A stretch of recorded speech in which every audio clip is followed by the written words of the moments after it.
जय हिंद दोस्तों, मैं उज्ज्वल परिवार की तरफ से फिर हाजिर हूँ आप लोगों के बीच में अपनी क्लास लेकर के। और आज की जो क्लास रहेगी वो है जोन आपकी 9 फेब रहेगी। तो चलिए आज ही की बात करते हैं। आज का ही जो पहला क्वेश्चन आप लोगों का कि किस हाईवे में, अभी हाल ही में जो चर्चा के विषय रहा है, किस हाईवे में इंटेलिजेंसी सिस्टम को लगाया गया है। देश का पहला इंटेलिजेंसी सिस्टम होगा, कौन से रोड पर लगाया गया है, किस प्रकार से आप लोगों की जान की सुरक्षा ये यहां पर करेगा, कौन कौन सी सुविधाएं आपको यहां पर प्रोवाइड कराएगा। तो इसी को लेकर के पहला ही क्वेश्चन हम यहां पर बात करते हैं। तो चलिए भाई, आज का जो पहला क्वेश्चन आप लोगों का क्वेश्चन नंबर 1, जिसमें हम आईटी सिस्टम के ऊपर बात करने वाले हैं। कौन से सिस्टम पे? आईटी सिस्टम के ऊपर। तो चलिए, भारत में किस एक्सप्रेसवे पर, भारत में किस एक्सप्रेसवे पर, कौन सा एक्सप्रेसवे, कौन सा रोड बनेगा आपका, जो आपका एक्सप्रेसवे रहेगा, एक्सप्रेसवे किस, भारत में किस एक्सप्रेसवे पर आईटी सिस्टम, आईटीएस का प्रयोग किया जाएगा,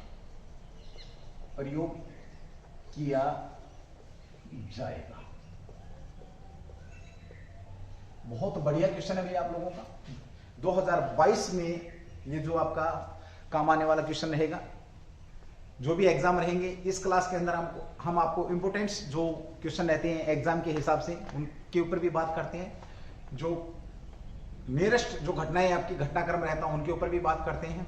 तो चलिए यहां पर इस क्वेश्चन को समझेंगे। पहले हम एक्सप्रेस वे, कौन सा आईटीएस सिस्टम। तो सबसे पहले आप लोगों के लिए ये जान लेना जरूरी है कि ये आईटीएस होता है। उससे पहले चलो मैं आप लोगों को इसका आंसर दे देता हूं कि ये कहां पर यूज हो रहा है आईटीएस, उसके बाद बात करेंगे। तो ये है आपका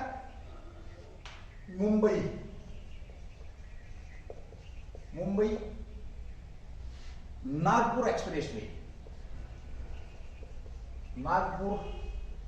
मुंबई से नागपुर जो एक्सप्रेसवे है, एक्सप्रेसवे पर इसको लागू किया जाएगा। इससे एक्सीडेंटों को कम किया जाएगा। हाईवे के ऊपर जो भी आपका एक्सप्रेसवे रहेगा आईटीएस के द्वारा, वहां पर आपको मौसम के बारे में भी जानकारी दी जाएगी, आपको आगे क्या हो रहा है वो सारी चीजें यहां पर बताई जाएंगी इस एक्सप्रेसवे पे। और ये देश का ऐसा पहला एक्सप्रेसवे होगा जहां पर आईटीएस सिस्टम लगाया जाएगा। अब इसकी बात करें, इससे पहले मैं थोड़ा सा इसके बारे में बता देता हूं कि इससे बेनिफिट क्या होंगे, उसके बाद हम आईटीएस पे बात करेंगे। एक तो ये कि आपकी जो गाड़ियां हैं 150 किलोमीटर के हिसाब से इस पर दौड़ेंगी, दौड़ने वाली है, उड़ी गई 150 किलोमीटर है तो चलने वाली है ये। साथ ही हम बात करें इस तकनीकी का यूज हो रहा है किसके लिए, मुंबई नागपुर एक्सप्रेस वे की निगरानी के लिए। इस वे की ये क्या करेगा, जो आईटीएस निगरानी करेगा। मैंने बताया ना अभी कि कहां पर एक्सीडेंट हो रहा है, कहां पर स्लो चलानी गाड़ी, कहां पर तेज रहेगी आपकी, आगे मौसम खराब है, धुंध का है या तूफान है, जो भी सारी की सारी जानकारी आपको इस एक्सप्रेस वे पे आईटीएस के द्वारा दी जाएंगी। जो एक्सप्रेस वे आपका कहां से, मुंबई से नागपुर में। वर्तमान में अगर हम इसकी बात करते हैं तो 16 घंटे का सफर है भैया। सबसे बड़ा एक्सप्रेस वे है, 16 घंटे का सफर है। सबसे लंबा एक्सप्रेस वे भारत का कह सकते हैं इसको भाई, सबसे लंबा एक्सप्रेस वे या सबसे बड़ा एक्सप्रेस वे भाई, बड़ा एक्सप्रेस वे है। एक्सप्रेस वे लगभग 8 लाइन का है, ये आपका 8 लाइन का एक्सप्रेस वे है। यहां पर इस आईटीएस के लगने के बाद, इस आईटीएस सिस्टम के लगने के बाद, इंटेलिजेंसी जो आपका ट्रांसपोर्ट सिस्टम लगने के बाद, ये जो आपका सफर है ये 16 घंटे से घट करके 8 घंटे का हो जाएगा। इसके बाद क्या होगा, इस सिस्टम की निगरानी के बाद क्या होगा, इसके बाद ये आपका 8 घंटे का सफर हो जाएगा। 16 घंटे से घटकर कितने का हो जाएगा आपका भैया, 8 घंटे का सफर होने वाला है। और इसका पहला चरण फरवरी 2022 तक खोला जाएगा। इसका जो पहला चरण है इस रोड पर, पहला जो चरण है ये 2022 फेब अंत तक 2022 तक इसका पहला चलिए यहां पर क्या कर दिया जाएगा, स्टार्ट कर दिया जाएगा। 8 लाइन का एक्सप्रेस वे, सबसे लंबा एक्सप्रेस वे और सबसे तेज, लंबे के साथ हम लिख सकते हैं सबसे तेज एक्सप्रेस वे भी आपका यही रहने वाला है, जो कि मुंबई से लेकर के नागपुर एक्सप्रेस वे है। आपका 16 घंटे का आपका ये सफर है। इस 16 घंटे सबसे लंबा, सबसे तेज, और साथ ही बात करें 16 घंटे का सफर आईटीएस के बाद क्या हो जाएगा, ये आपका घट करके आपका मात्र केवल 8 घंटे का हो जाएगा। अब दिमाग में आ रहा होगा सर ये आईटीएस सिस्टम क्या है और ये तकनीकी क्या है। तो आईटीएस तकनीकी की अगर हम बात करें तो ये रहेगा आपका इंटेलिजेंट ट्रांसपोर्टेशन। देखिए इसको लिखेंगे भाई, इंटेलिजेंट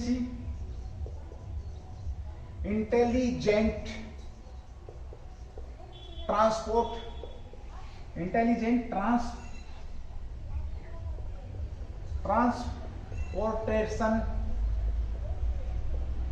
सिस्टम। और ये जो सिस्टम है, सिस्टम आपका इंटेलिजेंट ट्रांसपोर्टेशन जो सिस्टम है आपका, ये तकनीकी हमने कहां से ली है, ये भी बड़ा शानदार क्वेश्चन है। सीधा सा पूछेगा कि ये तकनीकी हमने कहां से ली है, तो कोरिया से ली। कहां की तकनीक है ये, कोरिया की तकनीकी है। कौन से देश की, कोरिया से इस तकनीकी को हमने लिया है। और फरवरी 2022 के अंत तक इसे खोल दिया जाएगा। अब है इसकी कुल लागत की अगर हम बात करें तो इस पर जो लागत लगने वाली है 55,000 करोड़ रुपए इस पर लगने वाले हैं। इस तकनीकी पर कितने 55,000 करोड़ रुपए लगने वाले इसके निर्माण पर। और इसे फंड दिया है, ये किसने दिया है, इकोनॉमिक डेवलपमेंट कॉरपोरेशन फंड। किसके द्वारा दिए गए, EDCF, कह सकते हो आप इसको, economic corporation, economic development corporation भाई, डेवलपमेंट कॉरपोरेशन फंड है द्वारा ऋण दिया गया है। और ये कोरियाई फंड है, कह सकते हैं किस प्रकार का, मतलब कोरिया ही इसको क्या कर रहा है, फंड दे रहा है, ऋण दे रहा है। कोरियाई फंड है, ऋण दिया जा रहा है, 55,000 करोड़ रुपए इस पर लगने वाले हैं। देश का सबसे तेज आपका रोड बनने वाला है। अब बात यह कि ये जो आईटीएस सिस्टम है ये काम कैसे करता है। इंटेलिजेंसी ट्रांसपोर्टेशन जो सिस्टम आपका कोरिया से संबंध है, कोरिया की तकनीकी है, जो हम यहाँ पर भारत के पहले जो रोड है आपका एक्सप्रेस वे है उस पर हम इसको यूज कर रहे हैं। इसकी जो मुख्य विशेषताएं अगर मैं बात करूं, विशेषताएं क्या रहेंगी इस तकनीकी, तो सबसे पहले भाई fibre, optical fibre cable network, optical आपका फाइबर केबल नेटवर्क ये रहने वाली है। एकीकृत यातायात प्रबंध प्रणाली, दूसरा है एकीकृत यातायात प्रबंध प्रणाली भी इसकी। और टोल भी, और टोल भी आपका किससे, फास्टैग से आपका टोल लिया जाएगा। ये भी आप लोगों को मालूम होना चाहिए। पूरा जो रोड है वो सीसीटीवी कैमरों में से नजर रखी जाएगी। दुर्घटनाओं से संबंधित, मौसम आदि से संबंधित आपको ये तकनीकी जानकारी देती है। इस वजह से आपका ये क्या भाई, रोड फास्ट है। चलिए एक बार क्वेश्चन की बात करते हैं। भारत में जो किस एक्सप्रेसवे पर आईटीएस का प्रयोग किया गया है, तो सबसे पहले आईटीएस की बात कर लेते हैं। दक्षिण कोरिया की, कोरिया की है, ये आपकी इंटेलिजेंस ट्रांसपोर्टेशन सिस्टम कोरिया का है। इसके लिए फंड भी दे रहा है, ऋण दिया जा रहा है, कितना भाई 55,000 करोड़ रुपए। और ये कहां से कहां तक चलेगा, मुंबई से नागपुर एक्सप्रेसवे 150 किलोमीटर सबसे तेज गति से यहाँ पर दौड़ने वाला रहेगा। मौसम से संबंधित, दुर्घटनाओं से संबंधित सारी की सारी जानकारी, पूरा रोड आपका सीसी के अंदर रहेगा, पूरी हेल्प आपकी इसके अंदर की जाएगी। ठीक है, चलिए भाई अगला क्वेश्चन करते हैं। मैं इसको एक बार रफ कर रहा हूं, जिन्होंने नोट नहीं किया नोट करेंगे, जिन्होंने भाई स्क्रीनशॉट लेना वो ले सकते थे इससे पहले, अब तो शायद नहीं होगा ना।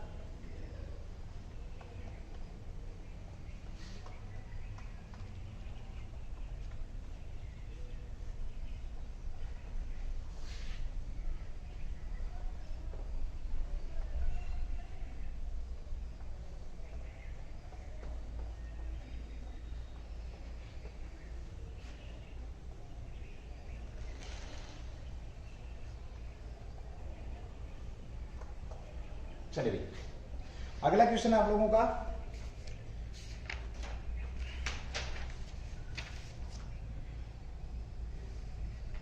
अभी हाल ही में आपका एक त्योहार चर्चा में रहा है, अगला क्वेश्चन है, ये कहां पर मनाया गया है?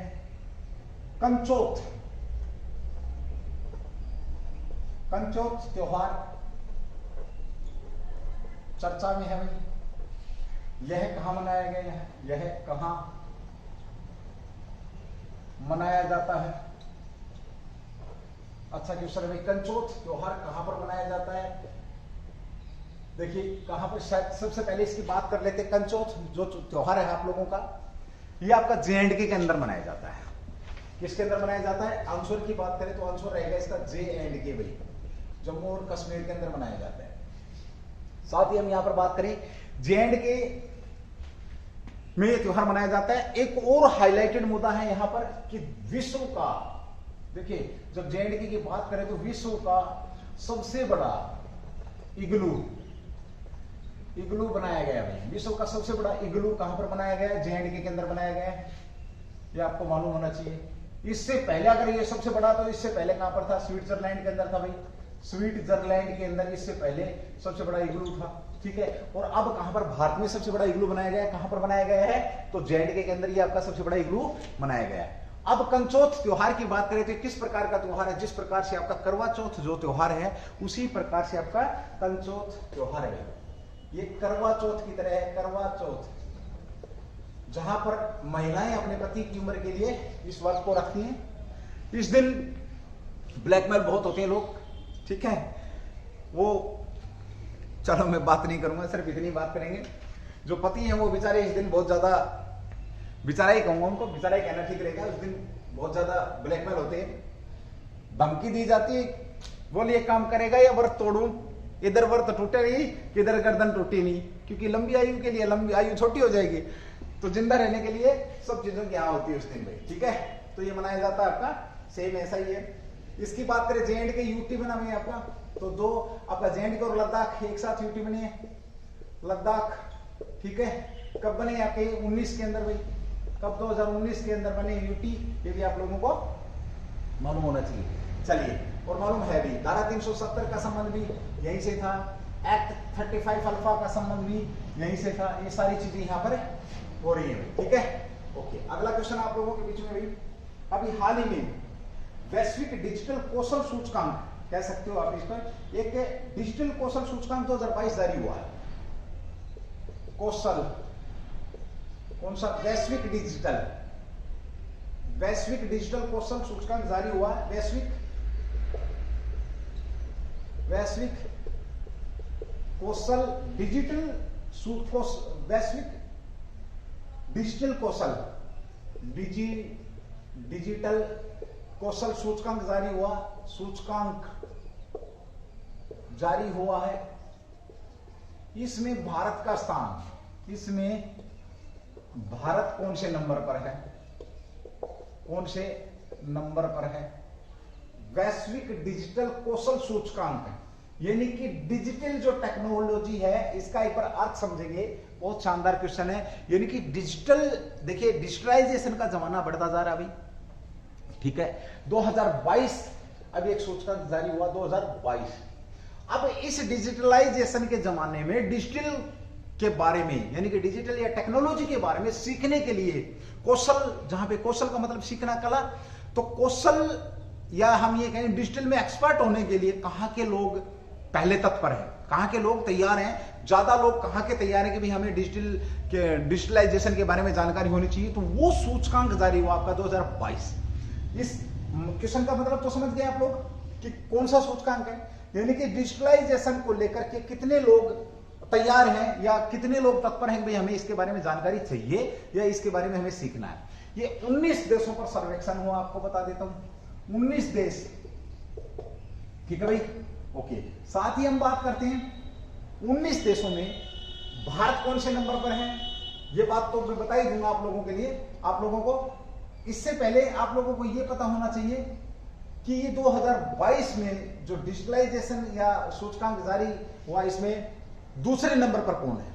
तो दूसरे नंबर पर आपका कह सकते हैं, दूसरे नंबर पर जो है आपका नंबर पर ब्राजील है। कौन है? ब्राजील। अब दिमाग में चल रहा होगा, जैसे बहुत सारे सूचकांक होते हैं, ईज ऑफ डूइंग होता है आपका, लोकतंत्र का सूचकांक भी आता है आपका, और भी बहुत सारे सूचकांक आते हैं। तो उनमें हम किसी में 80 में, भुखमरी सूचकांक में कहीं 80 से ऊपर, उसमें भी भ्रष्टाचार सूचकांक 86, 85, 94 ऐसे रहता है। तो इसमें भी हम कहीं ना कहीं पीछे ही होंगे। तो ये जस्ट तुम्हारे विपरीत है दोस्तों। भारत इस सूचकांक में पहले नंबर पर है भाई। बड़े अचंभे की बात, चलो कहीं तो पहला आया। भारत इस सूचकांक में कौन से नंबर पर है? 2022 में जो डिजिटलाइजेशन के लेकर के तत्परता जो दिखा रही है लोग, क्योंकि जमाना इसी का। और दूसरे नंबर पर आपका कौन है? दूसरे नंबर पर आपका ब्राजील है। पहले नंबर पर कौन आपका? भारत है। दूसरे नंबर पर कौन आपका? ब्राजील है। ये मालूम होना चाहिए भाई, ठीक है। ओके, 19 देश जारीकर्ता कौन है इसके? 19 देशों के लेकर के ये हुआ था। जारीकर्ता कौन है? ये अच्छा क्वेश्चन बन जाएगा, यानी कि इसको किसने जारी किया है। तो जारीकर्ता की अगर हम बात करते हैं तो जारीकर्ता का सेल्स फोर्स कंपनी, कौन सी कंपनी है? सेल्स जो फोर्स कंपनी है ये जारी करता है। कौन सी कंपनी जारी कर रही है? सेल्स फोर्स कंपनी यहां पर जारी कर रही है। क्वेश्चन बड़ा शानदार है, काम आएगा। अगला क्वेश्चन है क्वेश्चन नंबर 4 आपका। ये भी बहुत बेहतरीन क्वेश्चन है, अभी हाल ही में चर्चा में रहा है। सीधा सा पूछेगा आप लोगों से, नोरल 87 मिशन क्या है? क्या भाई आपका नोरल 87 मिशन क्या है? क्या है, या इस मिशन का संबंध किससे है? बहुत शानदार क्वेश्चन है, आप लोगों को बता दूं एक बार समझने के लिए।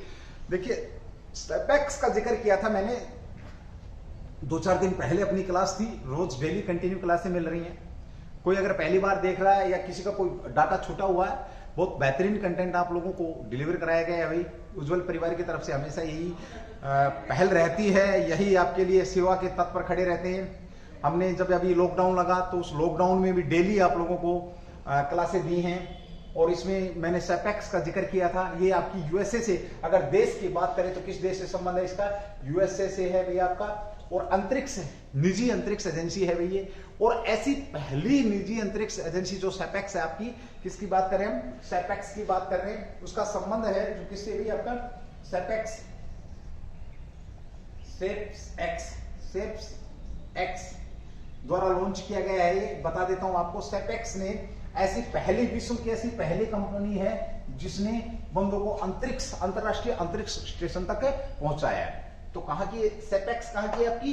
यूएसए से इसका संबंध है। अब अंतरिक्ष से इसका संबंध है, अंतरिक्ष में ये परिवहन सुविधाएं प्रोवाइड कराती है, साथ ही उपग्रह वगैरह, सैटेलाइट वगैरह भी क्या करती है? छोड़ती है। तो ये आप लोग सीधा सा समझ गए होंगे, ठीक है। अब क्वेश्चन है आपका, नरोल 87 मिशन क्या है? तो ये सेपेक्स द्वारा लॉन्च किया गया है। किसने लॉन्च किया है? इसके द्वारा लॉन्च हुआ भाई, सेपेक्स द्वारा लॉन्च हुआ है। साथ ही हम बात करें, इसमें अमेरिका सेना के लिए जासूसी उपग्रह छोड़ा है। इसलिए लॉन्चिंग में ये क्या था? इसने अमेरिकी जो यूएस की जो आर्मी है उसके लिए जासूसी उपग्रह, जासूसी जो उपग्रह है, उपग्रह इसको क्या किया है? लॉन्च किया है या उपग्रह छोड़ा है, ठीक है भाई। ये बड़ा शानदार क्वेश्चन है। इस उपग्रह को किस रॉकेट के द्वारा ले जाया गया था? तो फाल्कन रॉकेट द्वारा। सीधा सा पूछेगा कि नोरल 87 मिशन में क्या हुआ था? तो फाल्कन रॉकेट द्वारा। किसके द्वारा भी आपका? तो यह आपका फाल्कन जो रॉकेट है, इस रॉकेट के द्वारा इस उपग्रह को लॉन्च किया गया था या ले जाया गया था, ये आप लोगों को मालूम होना चाहिए। नैरो, साथ ही हम बात करें, नैरो बेड़े की अधिक जानकारी कभी लीक नहीं होती है।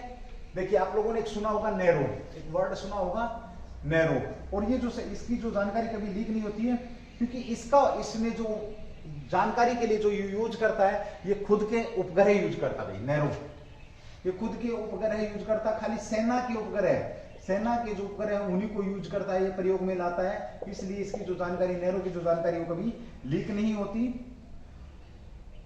ये पहला नैरो मिशन है भाई। नैरो 87 का क्या है? ये इसका नैरो का पहला मिशन है जिसमें रॉकेट लैंडिंग शामिल है भाई। यह नैरो मिशन है। क्या है आपका? नैरो मिशन है। ये भी आप लोगों को मालूम होना चाहिए। कैसा है? नैरो मिशन है। नोरल 87 एक अमेरिकी टोही उपग्रह है। अब क्लियर हो रहा है आपका। तो ये आपका क्या है? टोही, यानी कि जासूसी उपग्रह कह सकते हो। टोही उपग्रह है। कहां का है? अमेरिकी सेना का उपग्रह है। किसने लॉन्च किया है? सेपेक्स या सेपेक्स द्वारा लॉन्च किया गया है। अमेरिका की निजी कंपनी है।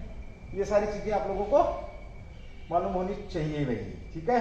जो कि आगे आपके पेपर में काम आने वाली हैं। नैरो यानी कि नेशनल रिकॉग्नाइजेंस ऑफिस, ये रहेगा आपका नेशनल रिकॉग्नाइजेशन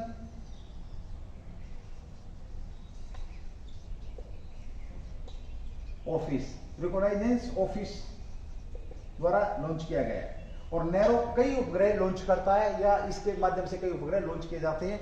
बहुत बढ़िया बेहतरीन क्वेश्चन था आप लोगों का, इंटरनेशनल लेवल का, अमेरिका से संबंधित है।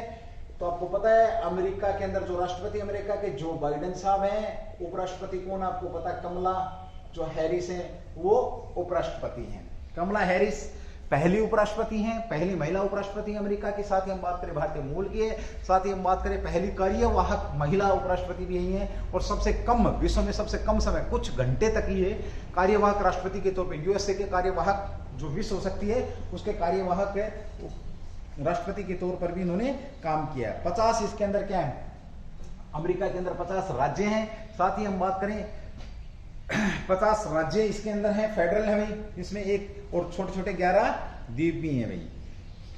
ये भी आप लोगों को जानकारी इसकी भी अवश्य चाहिए भाई, ठीक है। ओके, अगला क्वेश्चन आ रहा है भाई आपका, बहुत बढ़िया बेहतरीन क्वेश्चन है, उसके ऊपर भी हम बात करेंगे। अभी हाल ही में प्रे शिक्षा का जिक्र आप लोगों ने सुना होगा, उसके ऊपर भी आपकी बात होगी भाई।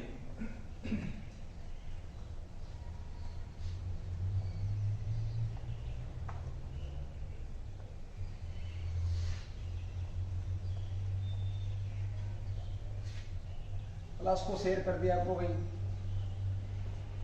भले का काम है, हो सकता है किसी का भला हो जाए। बड़ा बेहतरीन कंटेंट आप लोगों को मिलता है। कुछ चीजें आपकी जो ऑफलाइन में नहीं हो पाती हैं, यहाँ पर आपको यूट्यूब के माध्यम से ही आप तक पहुंचाई जाती है भाई।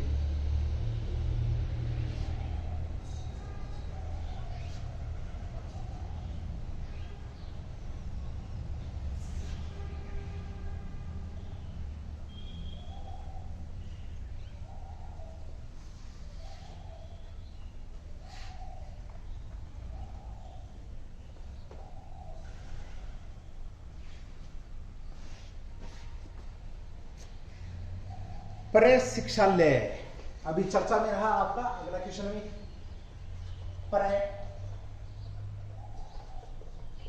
शिक्षालय, प्रेस शिक्षालय, ओपन रूम क्लास कह सकते हो आप नामक ओपन रूम क्लास, प्रेस शिक्षालय, ओपन रूम क्लास जो आपकी चर्चा में रही है। क्लासरूम कह सकते हो आप, क्लासरूम चर्चा में है, किसके द्वारा लॉन्च की गई है, चर्चा में है, ये किसने लॉन्च की है या संबंध किससे, किसने लॉन्च करी है या संबंध किससे, कैसे भी क्वेश्चन आप लोगों के बीच में मिल जाएगा। प्रेस शिक्षा, बस आप लोगों को इसका पता होना चाहिए कि किसने लॉन्च किया। आपको बता दूं, जैसे कि आप लोग समझ रहे हैं इस बात को कि ओपन रूम क्लास की यहाँ पर क्या की जाएगी, व्यवस्था की जाएगी, ये किसके द्वारा करी गई है। सबसे पहले एक बार इसका आंसर ले लो, वेस्ट बंगाल, पश्चिमी बंगाल के द्वारा प्रेस शिक्षा। बेहतरीन क्वेश्चन है। देखिए सबसे पहले बात करें जो प्रेस शिक्षा है किसके लिए लागू हो गई, प्राइमरी 1 से लेकर के 5th क्लास के लिए आपकी ये लागू होने वाली है।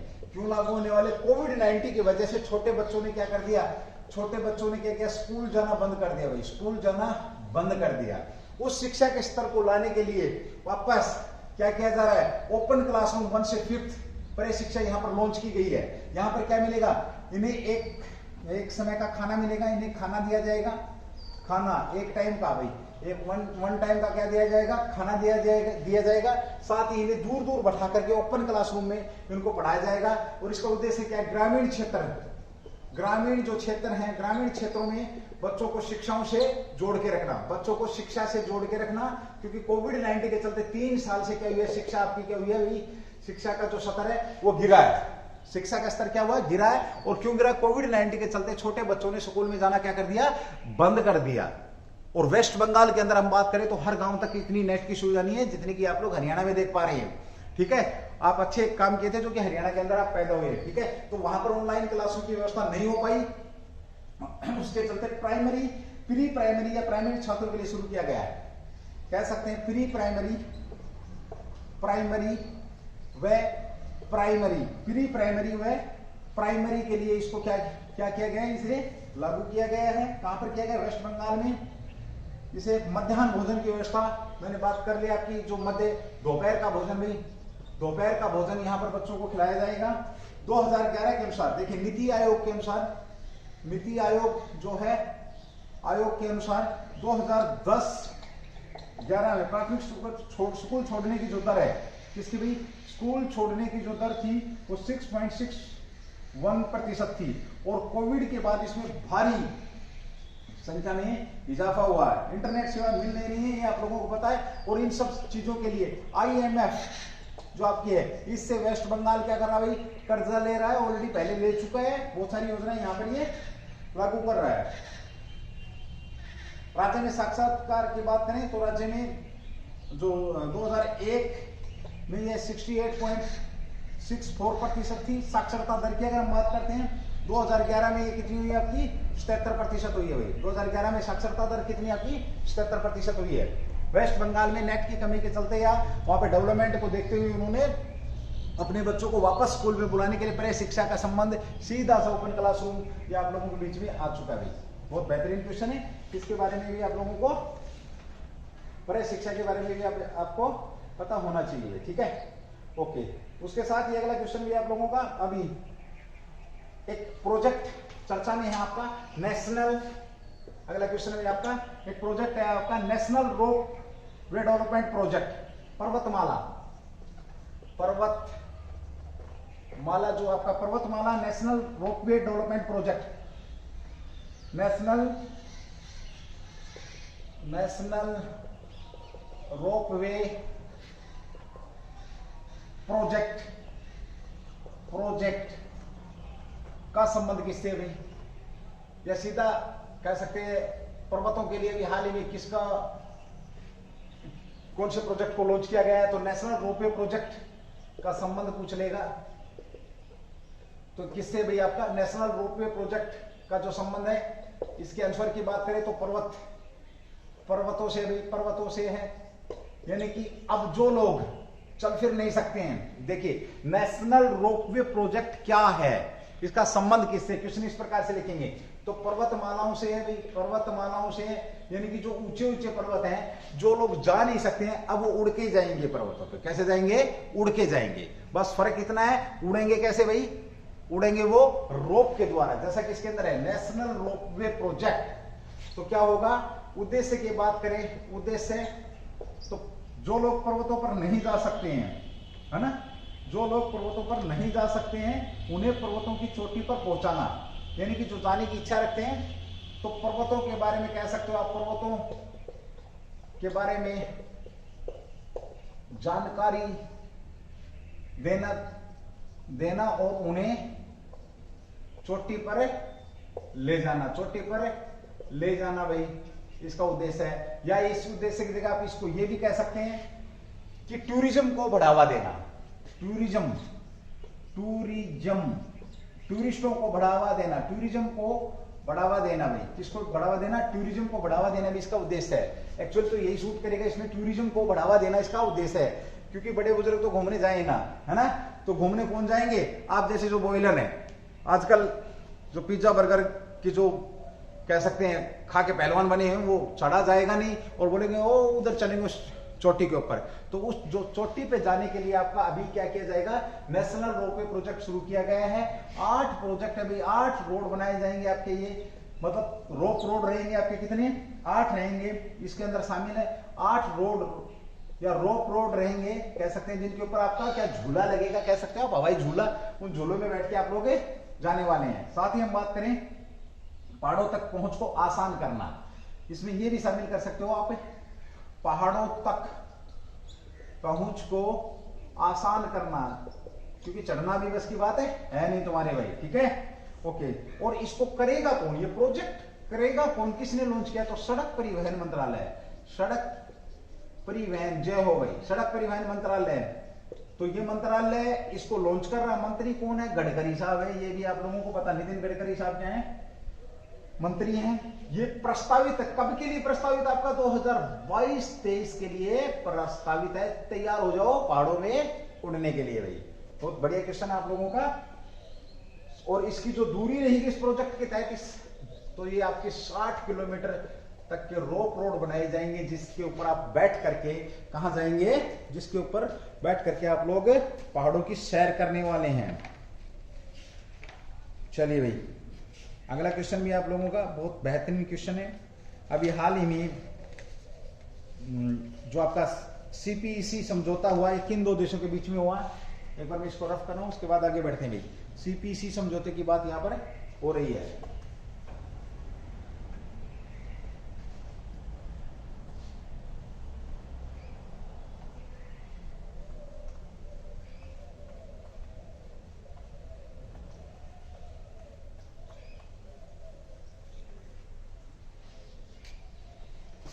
अगला क्वेश्चन में आपका क्वेश्चन नंबर 7 है। सीपीईसी समझौता किन दो देशों के बीच में हुआ, समझौता किन दो देशों के बीच में हुआ। तो आपकी नॉलेज के लिए बता दूं, शायद ये क्वेश्चन मैंने एक बार जिक्र भी किया था कि सीपीईसी चाइना पाकिस्तान जो आपका कॉरिडोर है, CPEC economic corridor, China Pakistan economic corridor, तो सीधी सी बात है किन दो देशों के बीच में समझौता हुआ है, तो कमीना चीन, कमीना पाकिस्तान, उत्तर पाकिस्तान, है ना, इन दोनों के बीच में ये समझौता हुआ है। क्यों हुआ, अर्थव्यवस्था को बढ़ाने के लिए, या ये कहें इसके पीछे तो खैर राजनीति बहुत ज्यादा, लेकिन लोग दिखावा कह सकते हैं हम इसको। समझौता हुआ है, साम्राज्यवादी नीति को अपनाता है चीन, आपको इस बारे में पता है। अभी हाल ही में जो इमरान साहब हैं, ठीक है, ये इमरान साहब कहां पर गए हैं, उनके उद्घाटन समारोह में गए हैं। उद्घाटन समारोह कहां पर, बीजिंग के अंदर। किसका भाई, बीजिंग के अंदर उद्घाटन हुआ है। तो आपको पता है शीतकालीन ओलंपिक का, भारत की तरफ से 4 लोगों ने इसके अंदर हिस्सा लिया है, और पाकिस्तान की तरफ से ये जो पीएम है बना बैठा है, एक कमीना इंसान गया और वहां जाकर के इसने 60 आपका बिलियन डॉलर, 60 बिलियन जो डॉलर है, बिलियन डॉलर का ये इसने कॉरिडोर पर हस्ताक्षर कर दिए भाई। तो ये फाइनल हो गया। कब किया ये, 4 फेब, डेट के साथ नोट करेंगे, 4 फेब 2022 को इन्होंने पाकिस्तान के आर्थिक जो गलियारा है इसके साथ समझौते पर हस्ताक्षर कर दिए। 4 दिवसीय यात्रा पर है ये भाई साहब। कितने दिवसीय, 4 दिन ये रहने वाला वहां पर। चलो 4 दिन तो बिरयानी मिलेगी इसको खाने को, पाकिस्तान में तो क्या मिलता होगा इसको सिवाय गाड़ी खाने के। तो यहाँ पर सीपीईसी समझौता को लेकर के क्वेश्चन मैंने कराया था, ज्यादा इस पे मैं बात करने वाला नहीं हुई, ठीक है। इतना ही आप लोगों को पता होना चाहिए। पाकिस्तान और चाइना के बीच में इमरान खान साहब गए हैं उद्घाटन समारोह में, ठीक है। भारत की तरफ से आपको पता है कौन गए, ये क्वेश्चन आपको मालूम है, फिर भी अगर नहीं पता है तो देख लेना, पता लग जाएगा, पिछली क्लास करवाई हुई, ठीक है। ओके, 60 जो बिलियन डॉलर है इसके ऊपर इसका हस्ताक्षर हुआ, 60 बिलियन डॉलर के ऊपर, ठीक। चलिए, अभी हाल ही में एक और चर्चा का विषय बना हुआ भाई आपका, और वो है क्षुद्र ग्रह ट्रैकिंग सिस्टम। कौन सा, क्षुद्र ग्रह ट्रैकिंग सिस्टम। बहुत शानदार, आज की क्लास का मोस्ट इंपोर्टेंट क्वेश्चन अगर मैं बोलूं इसको, तो क्वेश्चन नंबर जो आपका 8 है। देखिए, क्षुद्र ग्रह ट्रैकिंग सिस्टम, ट्रैकिंग जो सिस्टम है, ट्रैकिंग सिस्टम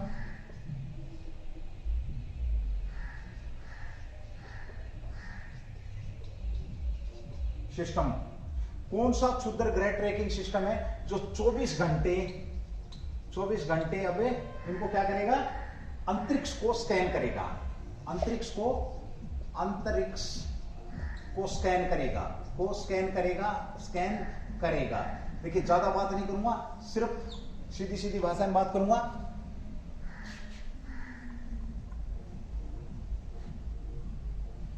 एक बार फिर लिखता हूं, ऐसा कौन सा ट्रैकिंग सिस्टम है, इसको इस तरीके से लिखेंगे, कौन सा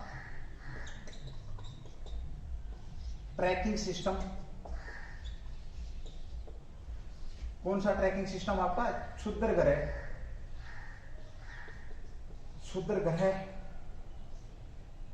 ट्रैकिंग सिस्टम जो 24 घंटे, जो 24 आवर्स अंतरिक्ष को स्कैन करेगा।